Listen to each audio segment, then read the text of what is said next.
Hey, this is Brett Kissel, and you're listening to the Missin Curfew podcast.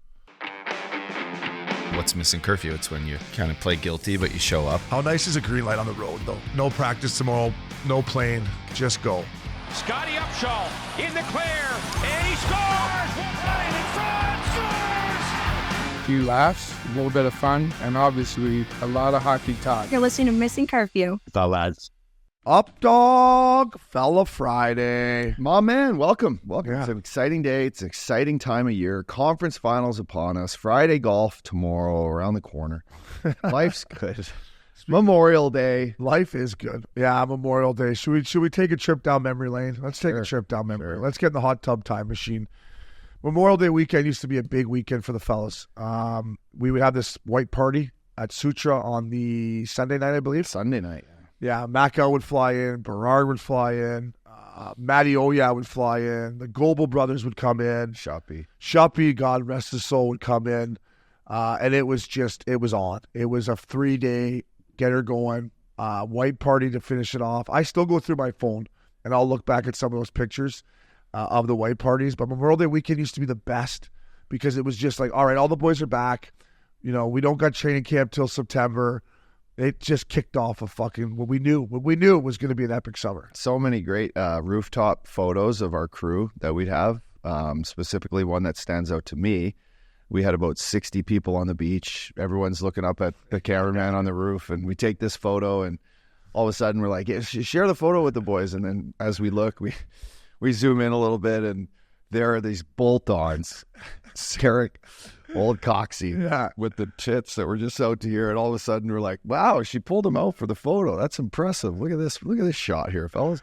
Coxie had some legendary comments at these parties. I mean, some of these comments we can't even say on Missin Curfew, so you should know. An incredible weekend just to get the party started, right? Yeah.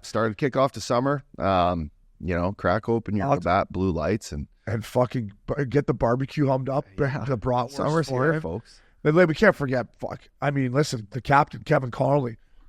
Excuse me, sorry, I still got a little Pearl Jam throat going here. But Kevin Connolly would come down every year for it. That's how good this shaker was.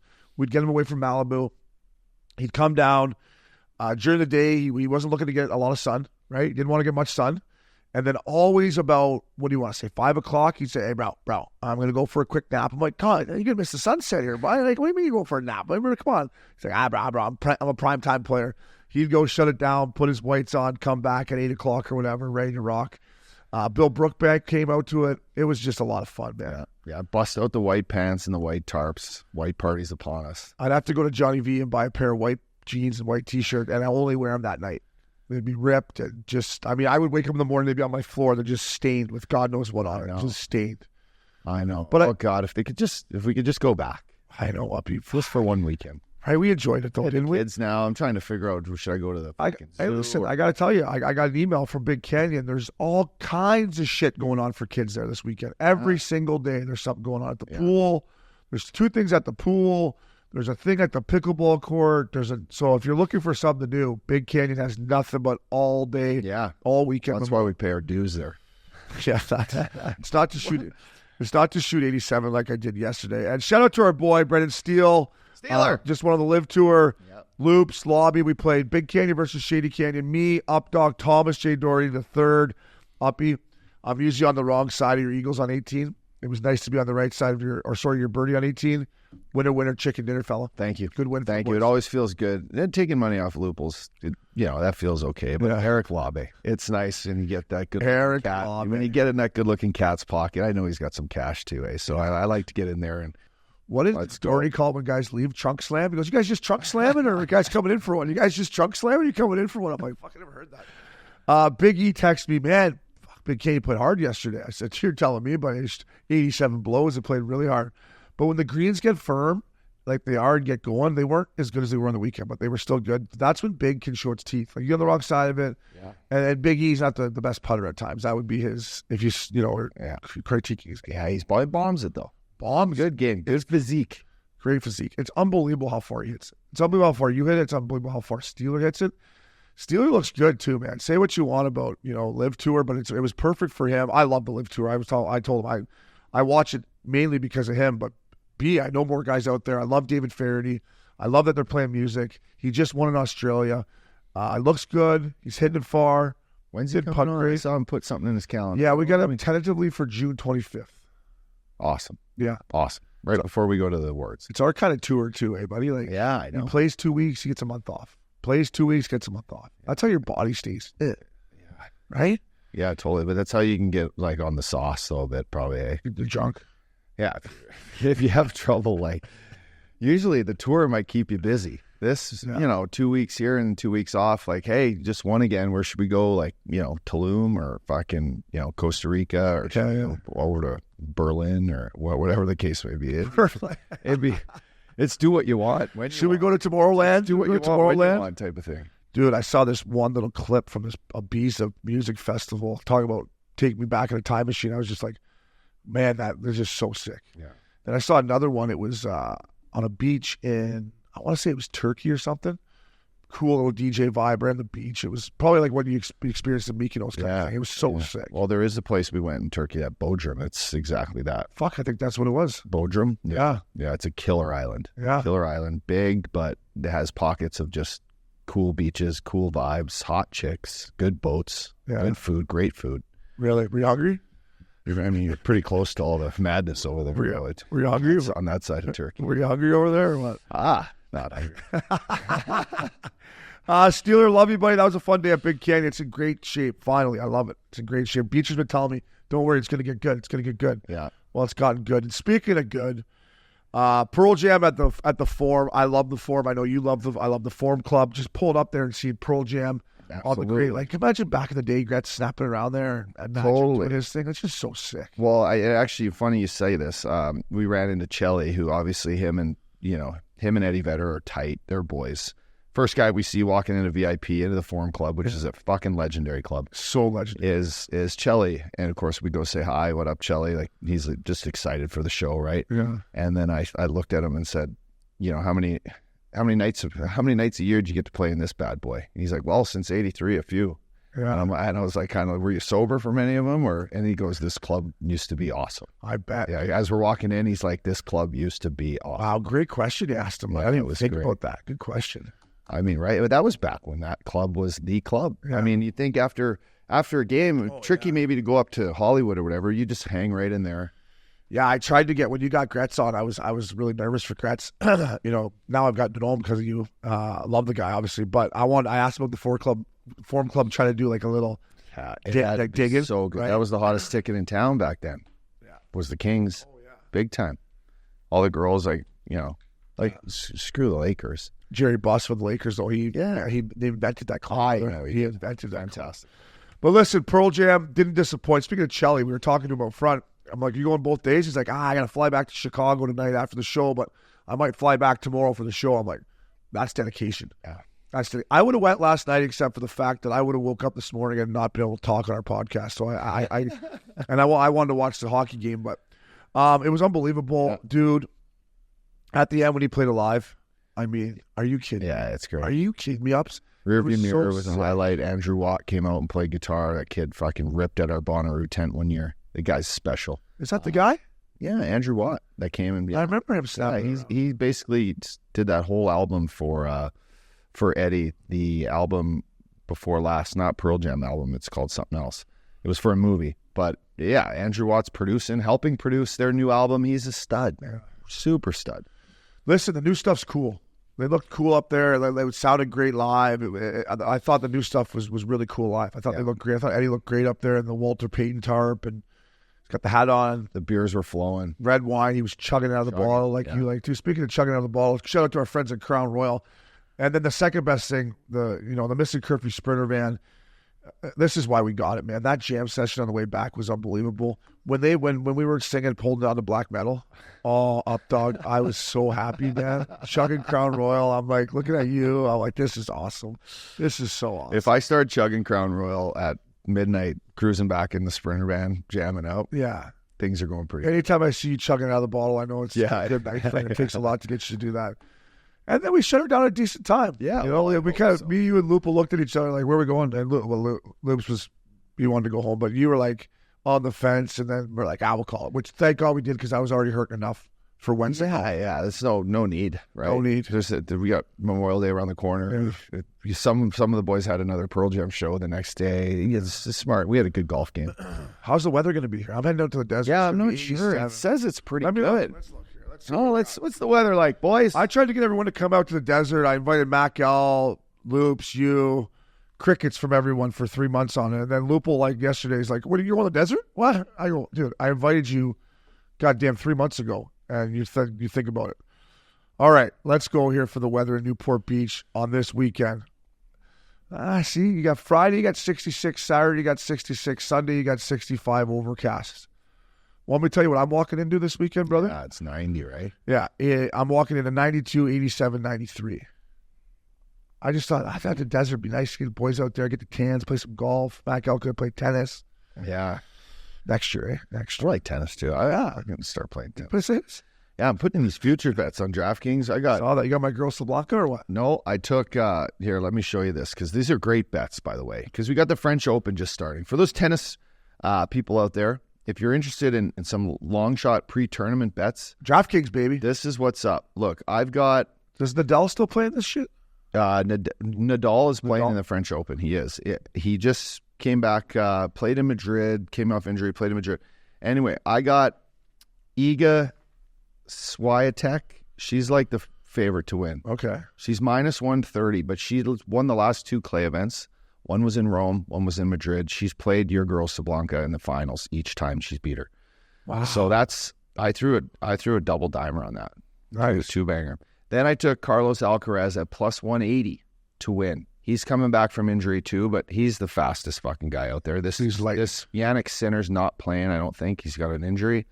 So, I mean, French Open's great TV. For those of you, gambling on tennis is awesome. You love it, yeah. Promote it. Gamble responsibly, but it's great. Always gamble responsibly. But yeah, tennis is fun. Yeah, plus 180 for him to win. Like, he's going to cakewalk himself to the semis at least. Yeah, everything's better when you have a little skin in the game. Yeah. And for you people out there, you don't have to get crazy. The average bet at DraftKings, I think I'm okay to say this. If not, we might have to cut it. But the average bet at DraftKings is $4. So you don't need to go up dog and O'Brien style or K-Wash style, hiring us. But like, you can just throw, my buddy, the guy, a prime example is my boy, the franchise Shane Taylor back home.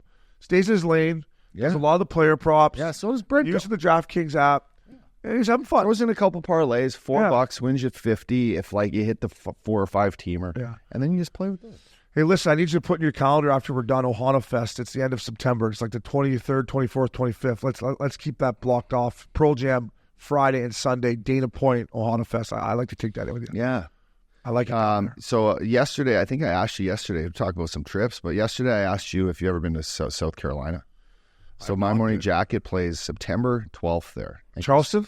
Yeah, Christina's best friend, one of her best friends. See you there, Lucky bud. girl. She's got a family out there. It's her birthday weekend, and they live a golf cart ride away from the festival ground, from the grounds. They love My Morning Jacket. So I'm trying to maybe get a house out there for some golf. Yeah, you should try to line up Hilton Head, too. Yeah, is that Hilton Head's spot? Fucking nasty. Nasty. You should talk about that as your boy Justin Pierce and Graham Pierce. Oh, that's right. Graham's twin brother lives in Charleston. Perfect. So I'm sure you can get dialed. Boom. I'm down for that. I don't know if I can invite my girl Mac Miller. Every time I invite her to an MMJ show, it gets canceled. Yeah. I love the girl, but God damn it, Mac Miller. I hate cost to be Jimmy, baby. Come on now. All right, Jimmy! We'll be right back at Missin Curfew. I'm still alive. Welcome back to Missin Curfew, Up Dog, Memorial Day weekend. We touched on it. Get this guy a beer. Presented by Labatt Blue Light, fellas, the pristine Pilsner. Enjoy your beers together so you can live life to the power of we. Always enjoy responsibly. Beer, Labatt USA, Buffalo, New York. Sounds of summer, fella. A guy that deserves Labatt Blue is probably having a few Labatt Blues. Congrats to our boy Rick Tocchet. We've talked about him winning the Jack Adams. It was officially announced yesterday. He's the coach of the year in the National Hockey League. Everything Talks did this year, he pushed all the right buttons. He changed the culture. Yeah, all his players talk about his open door policy that he had. The city loves him. Talks, well-deserved. Happy for you, buddy. Get yourself a Labatt Blue, Up Dog. Absolutely. Well-deserved by this time. From the TNT desk to the All-Star game to winning a division to making it to the second round, Game 7, could have went anyway. Lost his best player, lost his goaltender. I mean, hell of a job. We just had our guest today, who was a big avid Oilers guy, stated that there was some great coaching in that series. Big time. Between Knobloch and Tocchet, they're two great coaches. Well-deserved. I'm pumped for him. He's going to be in Vegas, and so will we be. So will we. Yeah. We're coming in for the awards. Being real, though. First year is the head. Yeah, and you know what? I want to give some love to Adam Foote, too. Yeah. And, you talk about Koff. We talked to our guest Kiss about Koff, too. Like, this is no disrespect to anyone that didn't play in the NHL or, but you have opportunity to bring in a defenseman to run your decor, especially a guy like Adam Foote that's won multiple, Stanley Cups and gold medals. And you can bring Paul Coffey in. Like, to me as a defenseman, you need to have a defense coach back there. Guy that played the game, knows how important it is to get the right pairing. So as well of a job that Rick Tocchet did, I wanted to give some love to Adam Foote. Foote, he get a Labatt Blue, but he did an unbelievable job with that Canucks defense. Sorry. Let me ask you this about the runner-up, who Bones obviously well-deserved and, hung him up this year. Congrats, Bonus. Andrew Burnett, who, we know him as a player's guy. He did great things in Florida. Obes, he was a great player. He comes here. They didn't have a great year to start, Nashville, right? But they went on a stretch at the end that was all-time, right? 16, 17 wins in a row, put themselves in a playoff spot. But we did the Knobloch, like the Oilers were dead last. And all of a sudden they're now in the conference finals. Yeah. This guy who coached, seemed like he coached Connor and Junior, takes on a role that was like no one wanted that role to begin with. When Cross left, it was tough.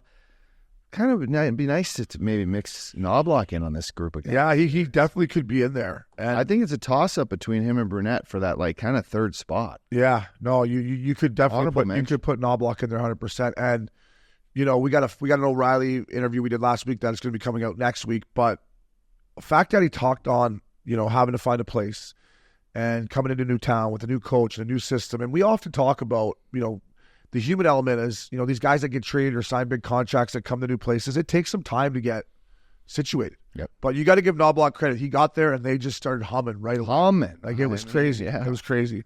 Speaking of humdinging, get this guy, Labatt Blue. Chucky. I said Chucky's got to be big in the Eastern Conference Finals. He's off to a great start. 1-1 in game one. Kachuk, Matty, fella. I know you like a nice Labatt Blue. Get one in you. Good game one. Keep it going, fella. Keep it going. Throwing the body around. What a snipe. What a way to get your squad going. He knows those big moments are around, are here. Loves it. So he took advantage of it. Sergei Bobrovsky, Bob. B-O-B, Bob. Ooh. Listen, I took the under last night. I took the first period under. The reason being, Bob. Guy plays unbelievable. He's 4 or 5 breakaways he stopped last night. He was solid right till the bitter end. right till Lafreniere put the puck in his own net. Bobrovsky had to stand on his head. He had to stay sharp. And, it's going to be a goaltending battle. This series looks like it's going to play out to be tight checking, great goaltending, and taking advantage of opportunities when they come. And Bobrovsky, get yourself a damn blue light. I hope the boys had a couple of bat blues ready for him after that game one performance. He was tracking the puck. You said it too about Big K.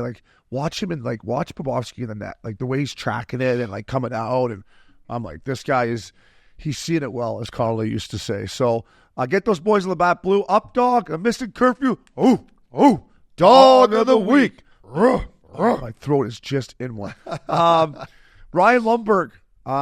You said it, we looked it up. That was only his second game of the playoffs. I don't know if he's been banged up. He's been banged up. Had to be banged up. Played 5 minutes in game 7 against the Bruins. In game 6, 5 minutes only. And then 7 minutes last night, but as you're going to talk about. I thought it was a great 7 minutes. I noticed him on the forecheck. I noticed him getting to the net. Obviously, the one goal was disallowed. He was in the blue paint there. I can live with that. Get in there. Try to stay out of the blue because, as you know, Updog, who knows if they're going to call it or not. But I thought he played great. I think he's going to be important. Ryan Lundberg is the Missin Curfew dog of the week. And I'm going to give an honorable mention to the guy that loves the Updog the most, Nick Cousins. I thought Cuzzy played a great game one as well. He's been out of the lineup the entire playoffs. I think Nick Cousins is going to be a big, big piece moving forward. So, Cuzzy, good on you. Updog still loves you. He's just keeping you honest. But I thought those two guys played great. Yeah, well done. Yeah. Well said. I went 4 for 4 yesterday because the Panthers. Yeah, I was going to say that. I think I don't say this a lot, but I take the under maybe in that series move. Yeah, in general, it's looking pretty good. Not a bad bet.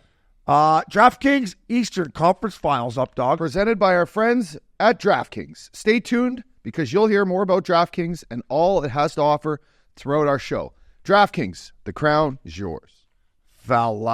Game 1. Listen, I thought the Panthers played a perfect road game. At one point, I believe, headed into the third period, I think the Rangers had 13 shots or 12 shots or something like that. I just thought they played great. They did give up some opportunities, a couple breakaways, like you said, and Bob was there. I just thought it was a great road game. The Rangers will be better in game 2. Mark Messier wants to see the Empire State Building back in the lineup. And Mess, I'm going to agree with you. I think you got to bring this kid in just for straight-up energy purposes. But listen, it's only one game up, dog, but a guy that's got all his Sazich on the fucking Florida Panthers, I thought it was a great start in game 1. Absolutely. Led by the coach, understanding the moment, going into New York City, the buzz around the city. Our boy Mac L and PJ were at the game. They said it was incredible to start off the game, like atmosphere amazing. They settled the crowd. They made a boring first period, like you just said. Hard to play against, chipping pucks in, Tocchet throwing the body around. That drained the crowd, and then sure enough, getting a goal ahead, and then just playing tight, playing just a good-fashioned road hockey game. I like it because it sets the tone for this series. It's not going to be a shootout. I think the refs did a great job putting the whistles away. I would like to see Rempe back in the lineup. I'd like to see him come in and create that little extra energy that we all love, watch on TV, watch live. But we're due for a good, hard series here. Two great teams. Yeah, I thought your boy Frostling was unbelievable. Love that guy. Unbelievable for them. But I also think the old two veteran stallmates were. I thought Kulikov was great. I thought Oliver Ekman-Larsson's played a great game.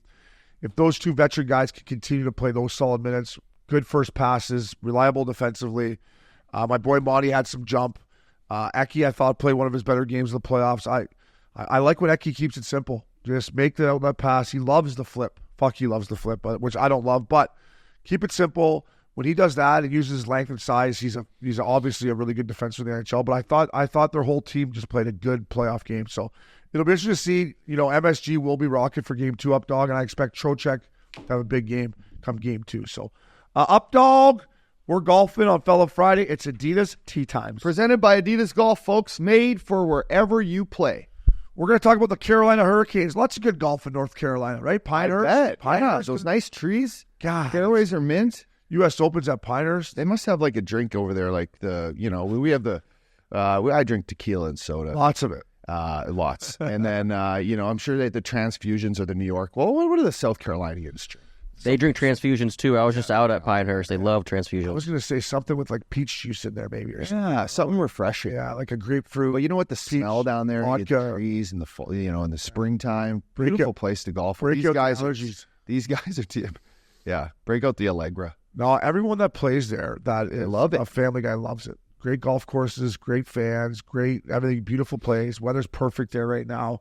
So they're looking for tee times. I'm sure they're teeing up. Martin Nook and the boys are teeing it up. Yeah. But up dog, you go first. You had a little comment about Rod the Bod. You wanted to set the Yeah, I mean, we clipped a little piece of our last show, and for those of you out there chirping me on what a fucking stupid take it was, I'd like to just say this. Like, look, okay, Rod the Bod, we know he's a legend. I know he's a legend. Guy fucking won a cup in Carolina. The guy was a flyer, a hell of a one. But what I said, like, I'm shocked that they signed him because of the confusion all year with, is he staying? Is he going? Does he want a new opportunity somewhere else? Are they waiting to see if they get out of the first round, second round? Do they make a cup run? I just thought, like, that's noise. That noise that's around the team is not helpful. So whether it's the owner, I got texts from guys on their team, like, laughing, like, saying, you didn't think we were going to keep this guy? I'm like, well, no, because you didn't sign him until fucking 2 days after the season's over. Yeah, I'm just stirring the pot, boys. I'm stirring the pot. What do they call it? Clickbait? I'm not about clickbait. You were not a clickbait type of guy. But I want to say, if he's your guy, give him the money. Yeah, and sign him. And sign you were him saying in fucking February. The way I took it is, and I love Rod the Pod, and I know you do, but if you hadn't signed him yet, and they got bounced in the second round which they did, you're thinking like, well, if you didn't give him an extension halfway through the season, why do you give him an extension 2 days after the season's over and you lost in the second round? I can see where you're going from that. Totally. Like, and was it money? Is it a money issue? So does he make more money? I hate how we don't know what he's still signed for. Yeah. I mean, it's typical Carolina Hurricanes fashion, but I thought it was always on I assumed, what coaches say, don't assume, you make an ass out of you and me, but I assumed it was on Rod's side, right? That he didn't want to sign until, that's what I think happened. Then he said, okay, I'm going to stay here. But when you look at the Carolina Hurricanes, I did think this was their year to win the Eastern Conference and get to the finals. I knew Florida would be tough. Didn't expect the Rangers to be as good as they were, but I thought this was their team. And as you know, teams have windows, right? Like, they got a lot of guys up. Look at they got a lot of guys they got to sign here. Gunsel, Martinook, I would pay. Nace, Teravainen. Jarvis? Jarvis is RFA. They got to resign. Wow. And then you go to the back end. Chatfield, D'Angelo, Brett Pesce, and Brady Shea, all UFAs. Think these guys love playing for Rod? I think they do. I'm just going. That'll help. Yeah, they got. I'm just going off of the social media I see stuff. Like it looks like they love this guy. Yeah, like he's the man. Yeah, the fact that I got texts from guys on their team saying, like, laughing, kind of, right? Yeah, that means that in order to keep these guys to want to come back here and not go chase like big contracts somewhere else, because a lot of them do deserve it. I think Rod the Bod's. Yeah, I think he's the guy, but I'm still shocked that he didn't exercise taking a big payday maybe somewhere else, because there's coaching jobs out there. Like, you don't think Seattle would have bucked up and paid him what they wanted to come? Toronto, I'm sure he was in the mix. He was in the mix for Toronto. For the Toronto one, to me, if I'm Rod the Bod, it's intriguing to me because he wants to win one as a coach and a player for the same team. I don't know if anyone's even ever done that before. Won one as a player and then as a head coach. Yeah. But for him, it's like, okay, I could go to Toronto where I got, and say what you want about Carolina. They at the end of the day, they couldn't put the puck in the net when they had to, right? They had a chance in Game 6 to make or make a timely save, unfortunately. Yeah. No, I love Freddie, and Freddie would be the first to admit it, that, he didn't play. Listen, it wasn't his fault completely why they lost the series, but he was a reason why they lost the series. Like, you could say that about their power play. Their power play was 1 for 24 or something. Yeah. That cost them. But to me, they were the better team in every game in the series. But they didn't find a way to win. So if you're Rod the Bod, you're looking at Toronto, you got Austin Matthews and you got Nylander, and you got a chance to go in there and be the guy to bring a Stanley Cup to Toronto. To me, if I was Rod, that would have been intriguing to me. I'd been like, I got to think about this. But he loves Carolina. To me, up dog, Jarvis, RFA, they're going to pay him. You got to bring back Jordan Martinook. Overpay this kid. He fucking deserves it. You got to bring him back. Stefan Nace, I absolutely love, and I think they should bring back too. But Nace, I think Nace should test the market. Because his net front ability, I think he could really. He's like a poor man's Hyman. Yeah. He really is. Yeah, like Nace, I think this is your time, buddy, to just test the market and fucking get paid. And good for you, because 7 years ago, we were in Dallas or wherever the hell we were. We were just trying to lick our chops for PTO, and now he's put himself in a great spot. And I'm sure he'll get the right advice. Yeah. He played well. And if you're saying it here, you watch a lot of hockey. If you're saying it here, you know the game. No, his net front is good. Yeah. And he's changed his game. I mean, he came in as a first rounder for the Ducks from Texas, and I remember watching him play. And Nace was a good kid. I mean, he was a nice kid, and he was I was like, fuck, this guy's a first rounder. I don't see it. Like, just not the quickest, not the biggest, but he's changed his game. He plays way more physical than he did when he was younger. He gets to the net. You can tell he's a good pro. He'll fight when he has to. So Stefan Nace has turned himself into a hell of a player, and I think he's going to get rewarded. And then obviously you got Pesce on the back end that's going to get paid, a right-handed top deep. Listen, they missed him so much, and this is no disrespect to Chatfield, right? He's a fucking number 7 defenseman. If they had Brett Pesce in the lineup, they win that series. He's that important to their team. Yeah. And then Brady Shea, guy's going to get paid too. I'd probably let him. He's probably going to go. They got some decisions up, dog. They got Freddie signed. They got all their goalies signed, but they got a lot of decisions. We'll see what happens, man. Yeah. I mean, I thought this was their year if they're going to do it. Maybe they'll bounce back. But last but not least, here at Missin Curfew, my boy, Gabriel Landeskog. Speaking of beauties, I knew this kid was going to be a player from the day I met him. Sick hair, talked English, spoke English better than I did. Won the Rookie of the Year that year. I love Gabriel Landeskog. I saw his presser this morning. Princey put some stuff up, and I watched some other clips.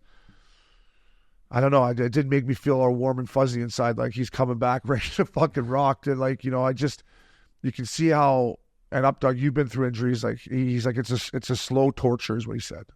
Yeah, I think what I took out of it is there's no small or big setbacks, and that things are going to plan. He didn't say it laughing, but there's really not much to laugh about in the Avalanche world right now. Unfortunately, they had a tough second round exit. They're all probably still feeling it. It's a letdown. Yeah. I think Landeskog maybe saw again like some promise, like if we get through this round and maybe the next, like I can maybe come back and push it. So I think he's addressing the media.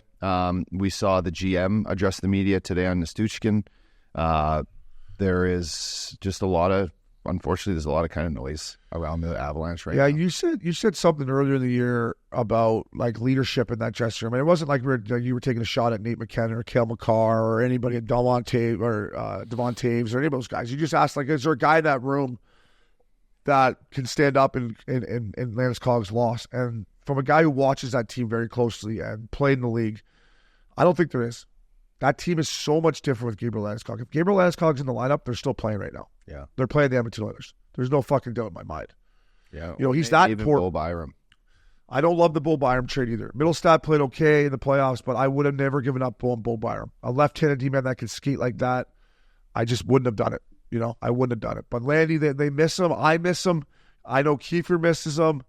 Hey, buddy, I'm wishing you the best, Landy. I love you, kid. I hope you're back next year. But for the Colorado Avalanche, which we will touch on tea time in the next week or so, they're a different team without him, Updog. So, Landy, love you, buddy. Hey, Updog, great guest here. Country music, Oilers super fan, just like yourself. We got Brett Kissel coming at you, fellas. Welcome back to Missin Curfew, Updog. I don't know who's a bigger Oilers fan right now, you or this guy, but this guy is a legend. Great get. Who do we got right now, Fella Friday? Well, absolutely. And well teased up because I'm fired up for this series. I know you are. And I know this guy is too. Listen, one of Canada's finest country musicians. I don't know how he's separating dad life, farm life, travel life, and mixing in some playoff hockey at the same time. His calendar's more jammed up than mine. But, thank you, Brett Kissel, for joining the boys. Big fan of yours. You're a big fan of ours. Really appreciate you coming on Missin Curfew. How we doing, fella? Doing so good. And I really appreciate you guys making some time on the air to have me. I've listened to a lot of your episodes. You guys have had so many great conversations, in your, 300 or so episodes. So thank you very much for making some room for me. It means a lot. Yeah, no, thanks for coming on. And Kiss, this is the first time I officially met you, but obviously I've followed you throughout, since me and Uppy started the podcast and before I was, still playing and stuff like that. But you're great for the game, buddy. You're always excited. You're always supporting your team. You're good for Canada, but overall you're good for hockey. So thanks for what you do, brother.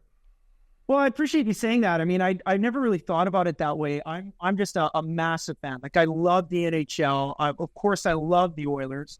And I just feel very lucky that when there are big moments from the NHL awards, when, Updog, we were hanging out at, or the Heritage Classic, or, again, big moments for the Oilers, that I'm included. It means a lot to me. And it's great when country music and hockey can connect. That is my ultimate. That is the best, without question, when I can have both of those worlds collide. Like, you'll never find a happier guy. Brett, I got to just go back to the first time I met you. It was a pretty amazing experience and event that Nickelback and yourself put on for the Fires up in Fort Mac. Right, this was 2016. Yeah, Commonwealth Stadium, packed house. Larry Flowers, our boy, up on stage with Nickelback. I'm like, this is crazy. But anyway, you came in looking sharp. You had on the boots, the tight jeans, hat. And you came over, said hi to me. And at first I'm like, fuck, this is a legend. This is a Canadian legend here. And just, you happen to be so down to earth.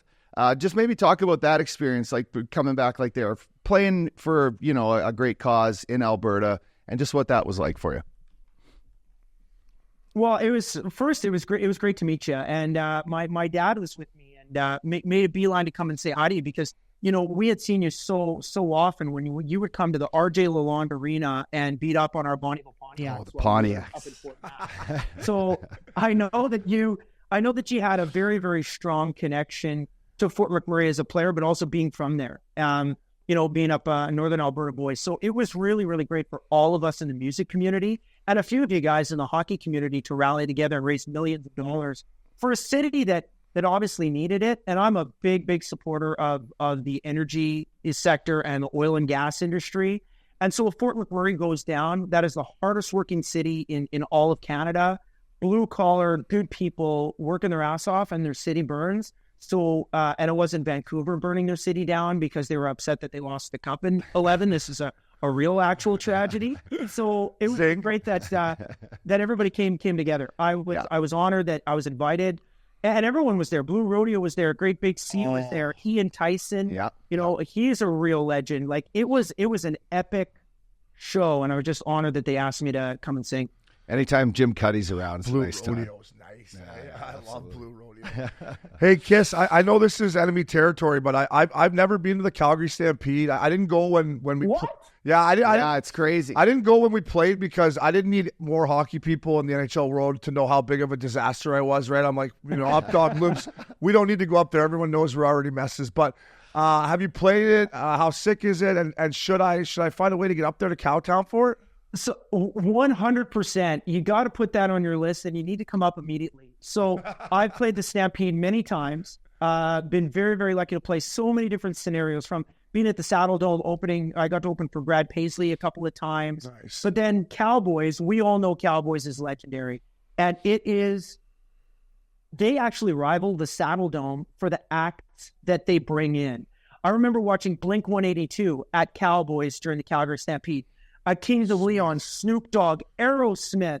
And then I get to kick it off this year. Me, a good buddy of mine named Cooper Allen, who's blown up on TikTok over the last 2 years, he's going to open for me. And Kip Moore is coming to be a part of the party. So it's Kip, Kissel, and Cooper all at Cowboys on the 4th of July. You probably want to be, part of a big party down there. I know that you're living in the States, but if you actually want to come up for that show, we will roll out the red carpet for you boys and come on out July 4th this year. It's going to be incredible. That sounds like a good second line power play unit. That right works. there. That date actually works perfect for me, dude. It is our Independence Day down here, but I mean, I might have to make that happen. I've done enough July 4th down here. Right? Fireworks, I get hot dogs, all that. I mean, I'm gonna have to go to Cowboy. Yeah, 100%. So, like I said, I will roll out the red carpet for you, and it'll be a great time because it's great to experience Cowboys and just kind of be part of the action. I've been there before, but you and I both know. Well, the three of us know it. Once you experience something with a backstage pass, it's like 10 times more fun. So come have a few beers with me. Hey, so is the Stampede a staple for you every year? Do you play it every summer, or how does it, just depending on your schedule? Yeah. For the most part, we always will put a circle around those, 10, 14 days because there's great events. There's also great corporate work. So as an artist, you've got, all these oil companies or, law firms and stuff like that. They want to throw a big party. And my agent does a really, really good job to make sure that we play a couple of these private parties, and it's just great. It's great to celebrate the Western culture, and I love that the whole city gets involved. Like, there is no event that I've ever been at in any other city that the whole city, like you're talking to the full million people, get behind it, put on their hat, put on their boots, put on their jeans, and get behind the Stampede. It's the best party in the world. It is. Yeah, you kind of answered this question. A follow-up for me. I was going to ask you, how do Flames fans treat you? Like, obviously, do they still love you, or do they look at you like, hey, Kiss, come on, buddy, you want to stand here, buddy? What's going on? Hey, great question, because during the season, you can tell there's some animosity because Flames fans are super passionate. You played for the franchise. You know they're passionate. You know the Canucks fans are passionate. So all the other franchises and cities in the NHL, it's actually okay. It's not a big deal. They know I'm an Oilers fan. But it's the season's over. It's the summertime. It's good.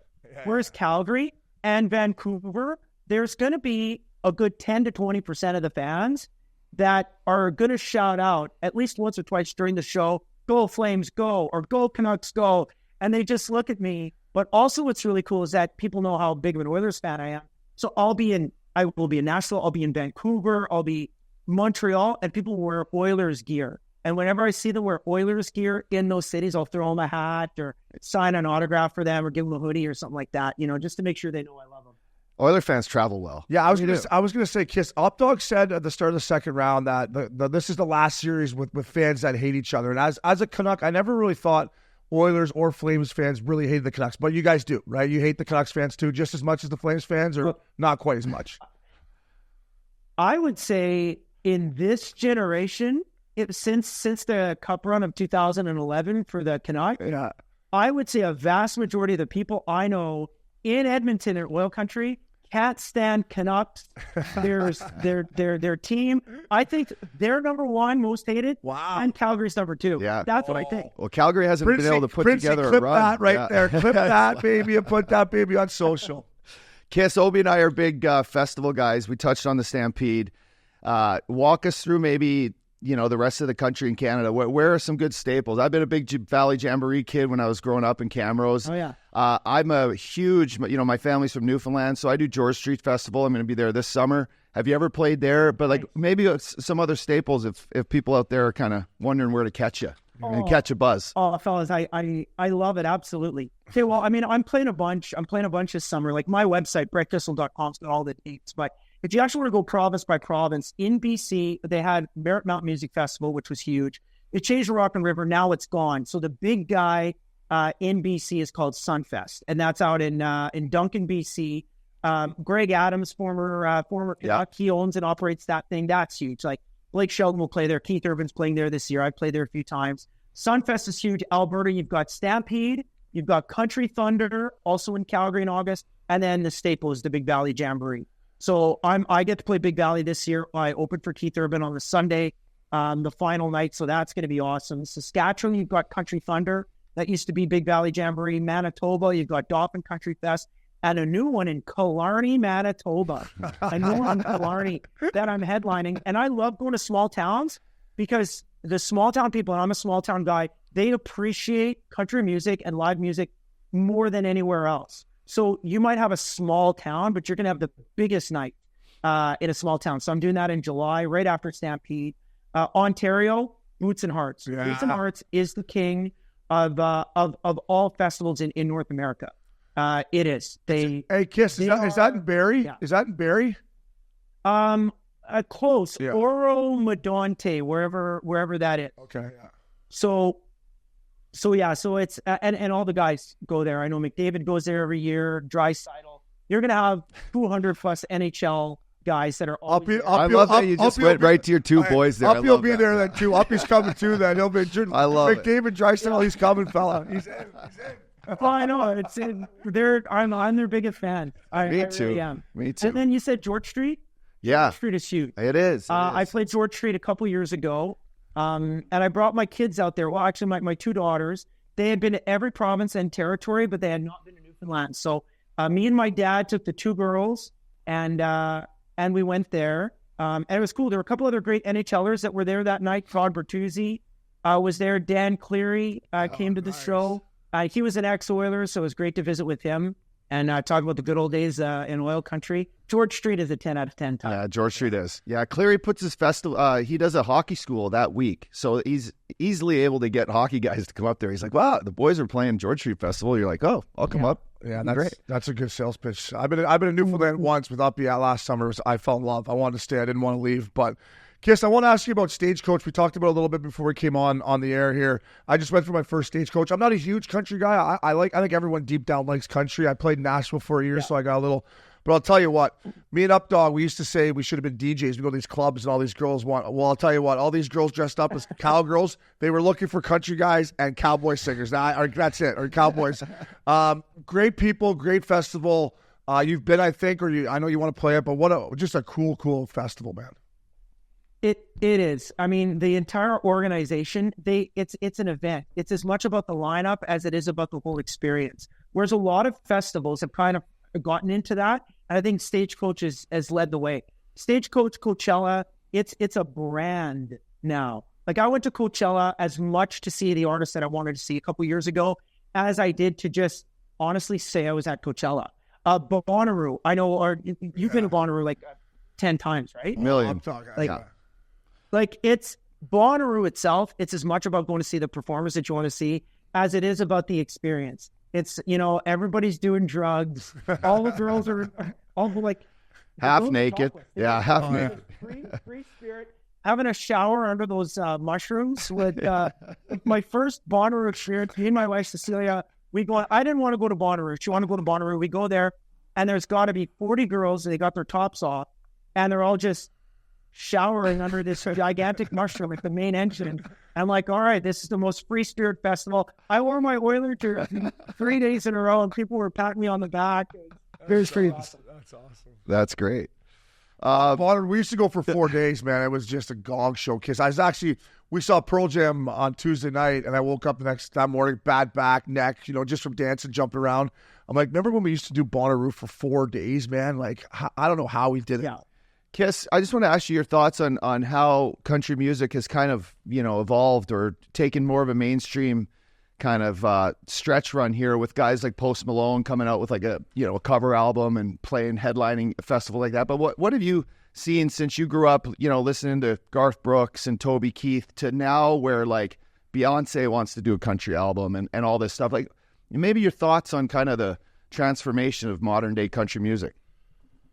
Absolutely. It's so cool to see. You know, I've studied this genre. I've been a part of this genre since I was a little kid. And so I love country music with all my heart and all my soul. And it's amazing to see how popular it is. There's a lot of guys that are, that are actually disappointed that it's gotten so popular because the net has been cast so wide. But I think that country music has the biggest umbrella, and you have all these subgenres, and everybody wants to do country because country, if you actually want to use buzzwords of diversity and inclusion and all that kind of stuff, it is. It's the most inclusive genre there's ever been. You've got rock and country, and you've got pop country with Bieber and Dan and Shay. Steven Tyler wanted to do a country record, and we've been doing it for years. You look at Glenn Campbell and Ray Charles was doing, stuff with Willie Nelson. Kenny Rogers, he was a pop star with the first edition in the late 60s and early 70s. He comes into country music. So country music is the greatest genre in the world, period, the end. I'll drop the mic on that one. Like, I don't think anyone could ever argue that there's a better genre out there than country music because we have all these great things and all these great artists wanting to be like us. At the core, it's still storytelling. At the core, it's still about hard work and everyday life. But it's amazing how we've expanded in such a big way. And I love it. I'm here for it. And that's why everybody wants to be country now. Well, I tell you what, I wanted to be a country star. When I went to Stagecoach, I wanted to be a country star. I was like, I should have played a guitar, bought a hat, some boots. How sore was your neck coming home from it? I mean, they were just everywhere. They were everywhere. I was like, holy moly, this is unbelievable. But I saw Willie. So I'll tell you what. Yeah. When you come up to Calgary Stampede, we can do a shopping spree at Lamley's Western Wear. Let's get you a pair of good boots, okay, a pair of Wrangler jeans, real tight. Like all hockey players got great asses, so a real tight and a nice belt buckle, a polo snap shirt, a nice white straw hat. And everybody's going to think you're a steer wrestler, and everybody's going to want to take that cowboy home. Yeah, that's period. The end. That might be his new calling, steer wrestler. All I can imagine is how much I'm going to be sweating and how much chafe ass I'm going to have having those tight Wranglers on. Break out the monkey bump from that one. But I saw Willie Nelson at Stagecoach, 90 years old. Kiss, he was unbelievable, dude. But. Listen, let's talk some Oilers. That's why we're on here in the Western Conference Finals. I got to ask you first and foremost, congratulations, you beat my former team, the Canucks. But be honest, how nervous were you after Game 5 when we bitch slapped you guys around and you're heading back to Edmonton? Were you a little nervous? Were you a little bit nervous there, Kiss, or no? Incredibly nervous because Vancouver is a great team and they're so well coached. I'm disappointed that Knobloch didn't even get consideration for the Jack Adams. Like, Chris Knobloch, I'm not just a homer here. Like, the reality is he turned the team around. Yeah. Like he did, and you can't deny it. You can't deny it. He should have been in the running. That being said, Rick Tocchet is an outstanding coach, and that is an extra, the je ne sais quoi that just is added to the team that made Vancouver very scary and very dangerous. Shelovs was awesome, stole some games in the Predators series, and he had those. Let's talk about Game 7. Those huge saves, that one on Draisaitl, but the first one on Kulak. That first one on Kulak, I thought those are the types of saves that Vancouver is so resilient. You have a save like that, momentum shifts, and they go down the ice and they score. It could have been a completely different scenario, but you guys have talked about Leon Draisaitl and our big players like Bouchard and stuff like that. Our best players outplayed your best players, and that's why we won. Yeah, it was well said. Yeah. You know what? I look at You're hired, Kiss. You're hired. Yeah, totally. We knew you'd break this down from my end here, right? My end. I didn't talk about this on the pod the other day, but I was risking a ton of money for Game 7. I had him in the series, right? And it was minus 250, and I wasn't tiptoeing in because I was going against my boy here. So I'm like, fuck, I need my top dogs going here, and they did. It was well said. A kid who I've witnessed you kind of highlight here down the stretch is a kid I talked about on the pod earlier, Dylan Holloway. Give me your MO on the big moment he had in Game 6 with a goal in front of his home crowd to get the crowd buzzing, and kind of just how he's been able to step in on that Kane-Draisaitl line to balance out our attack, right? The kid's been playing great, and give me your thoughts on him because he's a great kid. I think Hollywood is meant for the NHL. It's meant for for big minutes and big moments. This is what I believe. I think Ken Holland did a great job. So I've got a lot to say here, but this is only my perspective. And again, all I am is a fact. In previous generations of the Edmonton Oilers, we would bring up young talent too early, technically because we needed it. And I think we would spoil their talent because they would be on a losing team. And so what had happened, Mike Babcock explained this to me years ago, that when you're on a losing team, you learn to lose. When you're on a winning team, you learn to win. Or you develop in the minors until you're called up to have a big moment because you're better. You've been down there and you're actually stifled for this, I'm going to say creativity as an artist, but you're stifled and you want to perform, and finally you explode when you get that call up. Dylan Holloway did that, and Ken Holland is famous for those things, keeping guys in the minors until they are so ready to burst that they do, and he did that towards the end of the season, and he had big moments in the playoffs. So Hollywood has done exactly what he was supposed to do. I'm so happy for him. And he is a good player. He's not a fourth-line guy. He's not a third-line guy. He can play those roles because he knows he kind of has to earn his way up. But once he earned his way up, now he's on the second line, and that's exactly where he needs to. That's exactly where he needs to be. You look at a lot of guys that are so good, but they're just playing on the fourth line. Well, that's kind of wasted talent. That's not a good thing for them. That wrecks their confidence. That wrecks the way that they play. He's on the second line. He deserves it. And he's going to have a lot of big moments against Dallas. I believe he can do a really, really good job for us. I've always liked that kid's game. I love him even more now because of that nickname, Hollywood. Yeah. That's an unbelievable nickname, Hollywood. That's awesome. Did you come up with that, or that's what the boys call him? Or did you that's what the boys call him. Yeah. That's what the boys call him. That's a great nickname. When he scores a goal, the big Holloway logo turns into the Hollywood logo. Or sorry, the Hollywood logo turns into a Holloway logo on the big screen. And so everybody goes, Hollywood. Like, wow. It's really good. You got to love his number, too, though. Love his number. I've always loved his game. And you nailed it right on the head again, buddy. His development, and they didn't hurry him, and he found his way. And him and McLeod are going to have to be big against the Stars. Listen, we're going to go good cop, bad cop here, all right? He's going to be all good. I'm going bad, fella, all right? Here we go. Okay. Stuart Skinner, brother, what are your thoughts on him? Listen, everything, I got to give him credit, right? After game 4, when they sent him out? Game 4? Game 4 and 5. Yeah, after game 3. So he doesn't answer the media, comes back, apologized to the media. Obviously, I'm really upset. Came back, didn't get a whole lot of action in game 6 and 7. Skinner, to me, has always been a wild card for this team. How are you feeling about him? Do you think he can get it done come, here we are, Final Four, Western Conference Final? So I have to say, yes, he can get it done. He's got it done all season. He was a big part of those 16, 17 wins that we had. He's turned our season around. Don't forget, over the last couple of seasons, we thought Jack Campbell was going to be our guy.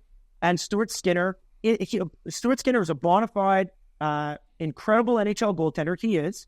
And my thoughts in this is that he has to steal the series for us. I'd like to say it's up to McDavid. I'd like to say it's up to Draisaitl. I genuinely believe it is only up to number 74, Stuart Skinner.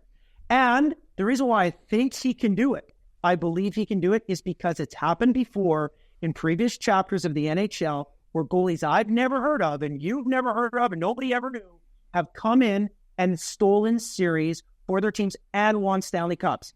Adin Hill, never heard of the guy. He was 3rd, 4th, 5th string for Vegas, and he played like a superstar. Shelov's technically could have done it. So Stuart Skinner can do it. He has to outplay Ottinger. Is that hard to do? Yes. Is it easy to do? Not a chance. Will it happen? A lot of people are going to say no, but I believe that it can. So it's up to Stuart Skinner. The pressure's on him. It's not on anybody else. It's on number 74. In fact, they should play that before the start of the series, maybe for the boys in the dressing room. That might get Skinner going, bud. That might get Skinner fired up right there. I agree with you. I agree. He's got to be good. I agree. I bought him a cowboy hat, and I said, "Hey, here's your cowboy hat. I want you to wear this in Dallas, and I want you to show him that the real Cowboys are up in Alberta, up in oil country. So if you see him walking with a fancy hat, that's a Brett Kissel original." That cowboy hat's going to look good with that duster that he's got going, because that is a National League duster that Skinner rocks. I got to give him credit for that. That baby's nice. He belongs on Yellowstone. It looks so good.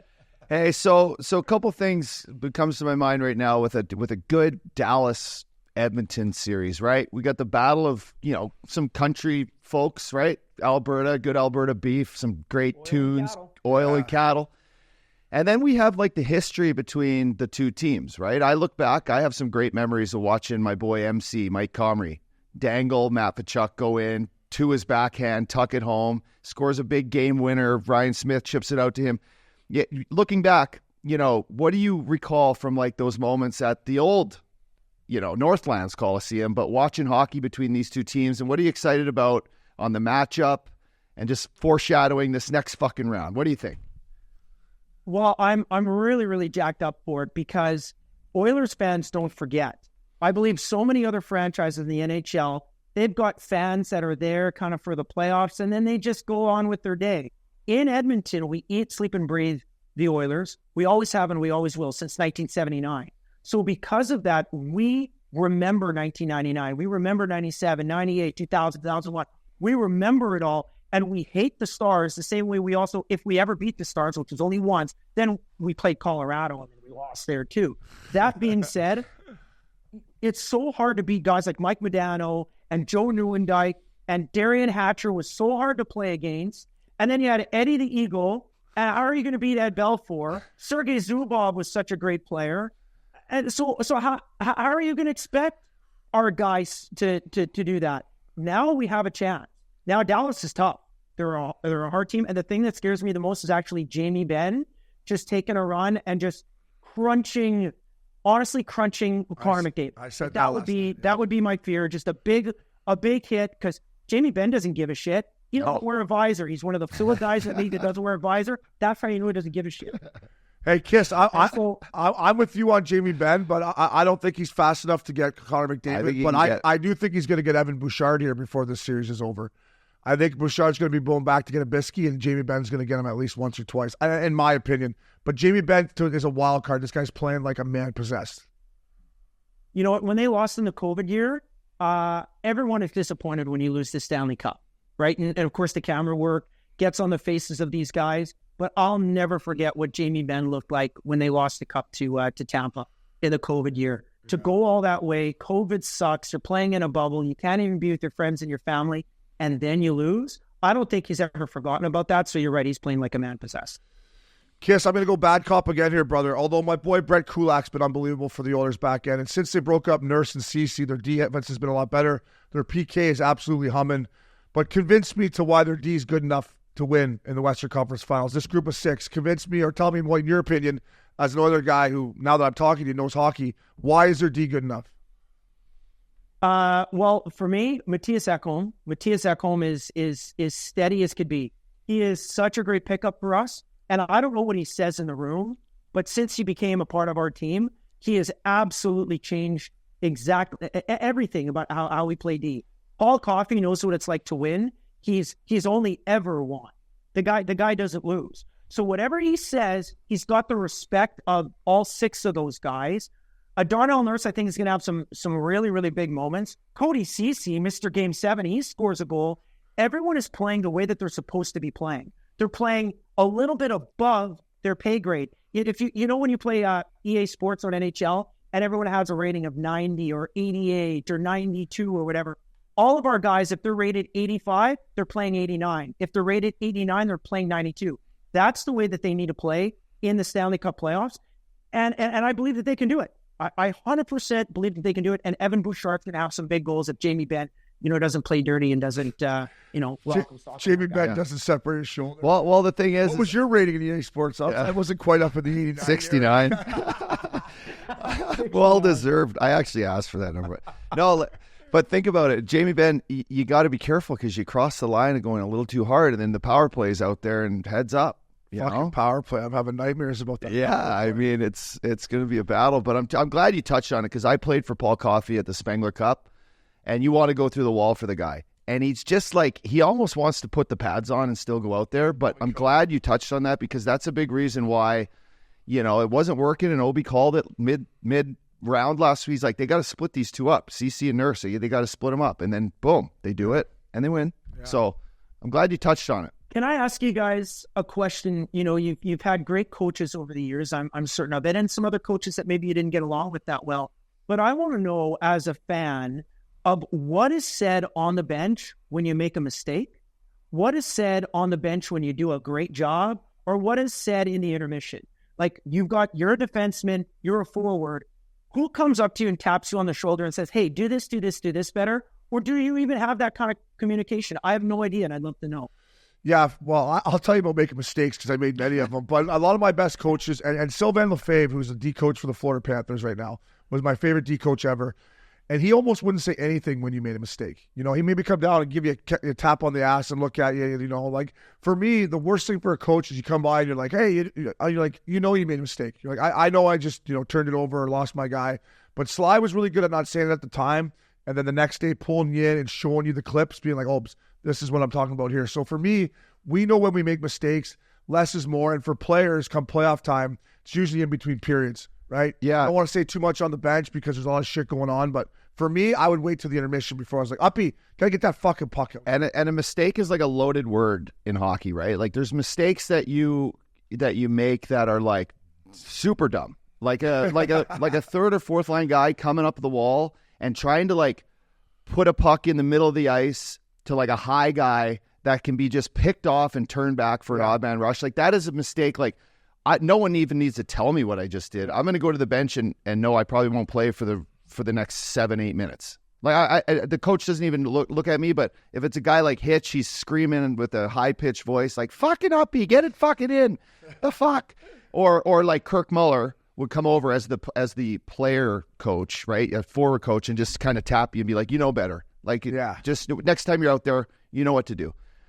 Or your centerman's just looking at you like Brodziak could be fucking up, dog. We're not going to play it if you continue to do that. You know what I mean? Okay, that's a good point, Kiss. Yeah. As a defenseman, sometimes like if I kept getting up the wall to Uppy, or more for me, it was like if the forwards didn't get it deep. Like if I'm trying to change, you turn it over on the blue line, I will yell down the bench and be like, Uppy, get that fucking thing deep. I'm not fucking around anymore because I can't get off the ice and then I'm tired. You know what I mean? So, but then a mistake like where a guy slips past you and you fall and the guy comes in and gets a quality scoring chance and you get off, like that's a completely, it's a mistake that just is unavoidable, right? It just happens. I understand. That's the mistake. Uppy's talking about fourth liners. I don't know if you watched the game last night. And this guy I like, Kevin Studland, number 82 for the Panthers. He's a fourth line center. It's a 1-0 hockey game. He tries to toe drag Trouba inside the blue line, gets fucking blown up, and the way they go the other way, fucking 4-on-2, I'm like you can't, as a fourth liner or a 5-16 man, that puck is just in behind him. Don't try to toe. Where like Barkov, he can try that move. If he tries that move and it fucks up, well, odds are 7-8 times out of 10 it works for a scoring chance. But again, some guys' leash is a little bit longer than others. Your call up drummer is a little bit different than your lead guitarist when he fucks up a note or something. You're like, come on, buddy. Yeah. That's a good point. That's a good point. What's interesting in the music side of things, we celebrate mistakes because they are seldom. Like we've got our show dialed in and we're all pros and stuff like that. But we celebrate mistakes and laugh about them. And the fact there's some guys that like haven't made an error all summer, then finally he hits the ditch in the final show and the final 2 songs. And we can't stop laughing because this guy's had a perfect record, almost made it, and he hits the ditch. And it's really funny to us, So, I guess that's interesting. Yeah, I guess at the end of the day, the one thing coaches can do when you make too many mistakes is they say, sit right fucking here. Sit right there and undo your chin strap because your night's over, fella. And then that's what a lot of nights. But you need everyone to win, good teams. Like I don't think they're doing that much right now. No, they don't. On the teams that are left. That's very rarely happening. You guys just know the rules. Hey, Kiss, last one for me, buddy. I could do this all day with you. Thank you very much for doing it, brother. I've kind of turned into the Oilers villain here because of my boy Upshaw, but I love Oilers fans. I love Oil Country. I went up there for the Battle of Alberta a couple years ago. They're beauties. They drink. They love hockey. So I love Oilers fans. How do they treat you when you go to a game? I got to sure assume it's a pretty cool feeling for you, but what's it like for you going to Oilers games? Well, it's awesome, but I think the biggest thing is that they know and I know I'm really just a fan. Yeah. And that's the best part about it.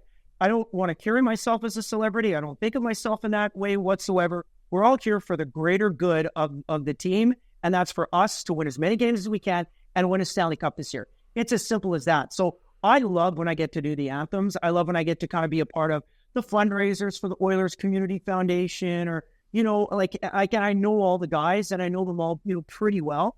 But like I walk around, maybe take a couple pictures. I buy drinks for people at the bar. They buy drinks for me. And that's the best part about Alberta too, is that a lot of other celebrities, like when they're in New York, like they get whisked in and whisked out, or even in Nashville to a degree. Dierks Bentley's not like that. Dierks, he sits in the stands. He's got 6 or 8 season tickets, and he sits there with his buddies and gives them to charity. He sits in the stand. He's rarely in a suite. Like, I don't know. It's really special. Oil Country is the best place to watch a game. Absolutely. Yeah, that new barn's sick. Are you playing the Anthem tomorrow or on what day is it? Monday? Yeah, I'll tell you what. Whenever the Oilers ask me to do the Anthem, this is a very interesting thing. It's usually in an email or a text of Tim Shipton of Oilers Entertainment Group or Bob Nicholson, and it's an emoji. It's a microphone emoji with a question mark. I send an emoji back, thumbs up. They send an emoji back, thumbs up. And I looked at my wife, Cecilia, and I said, I think that means I'm doing the Anthem. That's it. Like, there's no contract. There's no talk to my manager. It's Bob Nicholson saying, all right, we'll see you at 4 o'clock for sound check. And I just drive. I know where to park. And all the security knows me. Just park and go and sing. That's awesome. Well, I tune in pre-games, buddy, and you do a hell of a job getting the crowd fired up. And then one last thing, last but not least, is your new single, Let Your Horses Run, is out now. And by the way, the Oilers need to follow this. They need to let their 97-29 run, baby. fella. They really do. But congrats on the new single. We'll be playing it all over our channels. We love it. We love you. And thanks for coming on, brother. You're the man. Yeah, I love you back. Let's go Oilers. And if you guys come up to Oil Country, I'll roll out the red carpet for you. And Obes, I'm serious. You come up to Calgary Stampede, I'll show you a time you'll never forget. Actually, you might have so many drinks you might not remember. But Yeah. You know what I mean. Well, that's guaranteed. Oh, yeah. No, I appreciate it, fella, and I might take you up on that. And thanks for coming on, buddy. You know the game well. You're good for the game. And if the Oilers go to the final, I'll see you up there, buddy. I'll be up. 100%. All right, brother. Thanks, fellas. Thank you.